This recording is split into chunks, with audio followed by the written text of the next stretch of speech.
ഈ രാഹുൽ മാങ്കൂട്ടത്തിൻ്റെ കേസിലെ ഏതെങ്കിലും തരത്തിൽ അവധി അപേക്ഷ സഭാ സമ്മേളനത്തിന് മുന്നോടിയായി നമ്മുടെ പരിഗണനയ്ക്ക് വന്നിട്ടുണ്ടോ? അങ്ങനെ വന്നാൽ എന്തായിരിക്കും സ്വീകരിക്കുന്ന നിലപാട്? അവധി അപേക്ഷ സോഫാർ ഇപ്പോൾ നിയമസഭാ സമ്മേളനം ഇന്നലെയാണ് ഗവൺമെൻറ് ശുപാർശ ചെയ്തത്.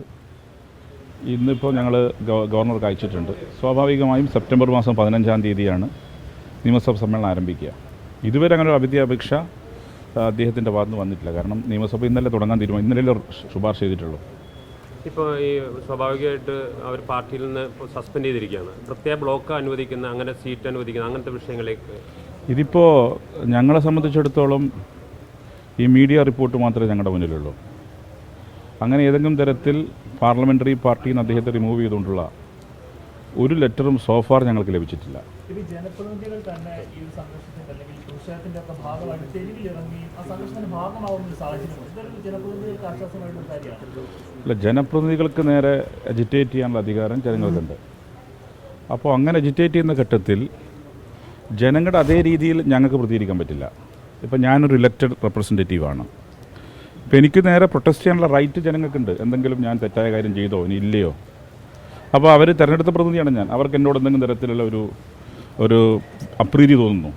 അപ്പോൾ അവർ എന്നെ റെസിസ്റ്റ് ചെയ്യുന്നില്ല, പ്രൊട്ടസ്റ്റ് ചെയ്യുന്നു.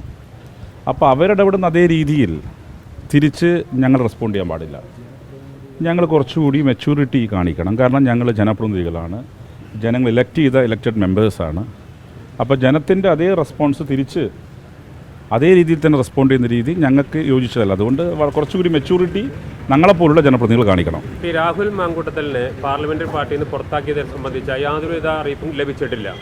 ഇല്ല, സോഫാർ അങ്ങനെ ഒരു റിട്ടേൺ ആയിട്ടുള്ള ഒരു ഡോക്യുമെൻറ്റോ അല്ലെങ്കിൽ വെർബലായി ഏതെങ്കിലും അവരുടെ ലീഡർഷിപ്പിൻ്റെ ഭാഗത്ത് നിന്ന് ഇങ്ങനെ ഞങ്ങൾ ചെയ്തു എന്നുള്ള വിവരമോ അങ്ങനെ ഒരു കാര്യവും ഇതുവരെ എന്നെയോ എൻ്റെ ഓഫീസിനെയോ രേഖാമൂലം അവർ അറിയിച്ചിട്ടില്ല. സ്വാഭാവികമായിട്ട് അങ്ങനെ ഒരു അറിയിപ്പ് വന്നാൽ പ്രത്യേക സീറ്റ് അങ്ങനെ സംവിധാനങ്ങൾ നിയമസഭ നടക്കുമ്പോൾ വേണ്ടേ?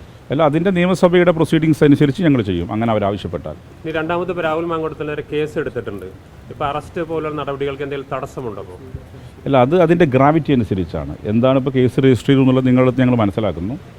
അപ്പോൾ അത് അതിൻ്റെ ഒരു പ്രോസസ്സ് ഉണ്ടല്ലോ. സ്വാഭാവികമായി ആ പ്രോസസ്സിനെ അടിസ്ഥാനപ്പെടുത്തിക്കൊണ്ട് എന്താണ് ഇപ്പോൾ ഞാൻ മനസ്സിലാക്കുന്നത്, നാളെയോ മറ്റോ ഹാജരാവാൻ ആവശ്യപ്പെട്ടു എന്നുള്ളതാണ്. അപ്പോൾ അതിൻ്റെ മുറക്ക് നടക്കുമ്പോൾ ഞങ്ങൾ ഇടപെടേണ്ട കേസിൻ്റെ ആ സമയത്ത് ഞങ്ങൾ അറിയിക്കും, അത്രയേ ഉള്ളൂ. ഈ നിയമസഭാ സമ്മേളനം നടക്കുന്ന സമയത്ത് മാത്രം അങ്ങനത്തെ ഒരു നിയമപരമായ പ്രശ്നം എങ്ങനെയാണോ? അല്ലല്ല, നിയമസഭാ സമ്മേളനം നടക്കുമ്പോഴും എല്ലാത്തപ്പോഴും ഇപ്പം ഞങ്ങളുടെ പ്രിമൈസസിനകത്ത് വെച്ച് എന്തെങ്കിലും തരത്തിൽ ചെയ്യേണ്ടതുണ്ടെങ്കിൽ മാത്രമേ ഞങ്ങളുടെ അനുമതി ആവശ്യമുള്ളൂ. മറ്റ് കാര്യങ്ങളൊക്കെ എന്ത് കാര്യങ്ങളുണ്ടെങ്കിലും ഞങ്ങൾ അറിയിച്ചാൽ മതി, അത്രേ ആവശ്യമുള്ളൂ.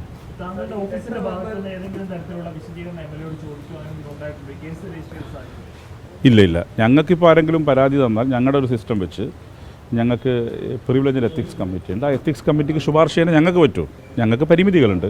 ആ പരിമിതിക്കകത്തു നിന്നുകൊണ്ട് ഞങ്ങൾക്ക് ചെയ്യാൻ പറ്റുന്ന കാര്യം, കുറച്ച് താത്തണം എന്ന് പറയുന്നത്, പരിമിതിക്കകത്തു നിന്നുകൊണ്ട് ഞങ്ങൾക്ക് ചെയ്യാൻ പറ്റുന്ന കാര്യം ഇത്തരം ആരോപണം വന്നാൽ അത് ഞങ്ങൾക്ക് എന്തെങ്കിലും രേഖാമൂലം വന്നാൽ പ്രിവിലേജ് എത്തിക്സ് കമ്മിറ്റിക്ക് ശുപാർശ ചെയ്യാൻ മാത്രം. ഇല്ല. സ്പീക്കർ സഭയുടെ നാഥനാണ്. സ്വാഭാവികമായിട്ടും സഭാംഗങ്ങളുടെ ഭാഗത്തു നിന്നുള്ള ഒരു പ്രതിബദ്ധതയോടുകൂടിയുള്ള ചില പെരുമാറ്റങ്ങൾ പ്രതീക്ഷിക്കുന്നുണ്ട്. ഇപ്പോഴുണ്ടാകുന്നത് അങ്ങനെ പ്രതിബദ്ധത ഇല്ലാത്ത ചില പ്രതികരണങ്ങളായിരുന്നില്ലേ?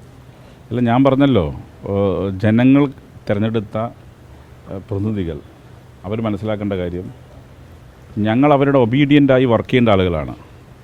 അൾട്ടിമേറ്റ് ഡെമോക്രസിയിൽ പീപ്പിൾ ആർ ദ മാസ്റ്റേഴ്സ്. അപ്പോൾ ജനം തിരഞ്ഞെടുക്കുന്ന ജനപ്രതിനിധികൾ വളരെ ഒബീഡിയൻ്റായി ജനസേവനം നടത്തേണ്ടവരാണ്. അപ്പോൾ ഇപ്പോൾ ഞാൻ പൊതുപ്രവർത്തനത്തിൽ ഇറങ്ങിത്തിരിക്കുമ്പോൾ ജനങ്ങളെ സേവിക്കാനാണ്.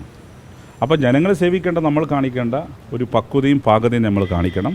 ആ രീതിയിൽ ഒബീഡിയൻ്റായി ജനങ്ങൾക്ക് വേണ്ടി പ്രവർത്തിക്കണം എന്നുള്ളതാണ്.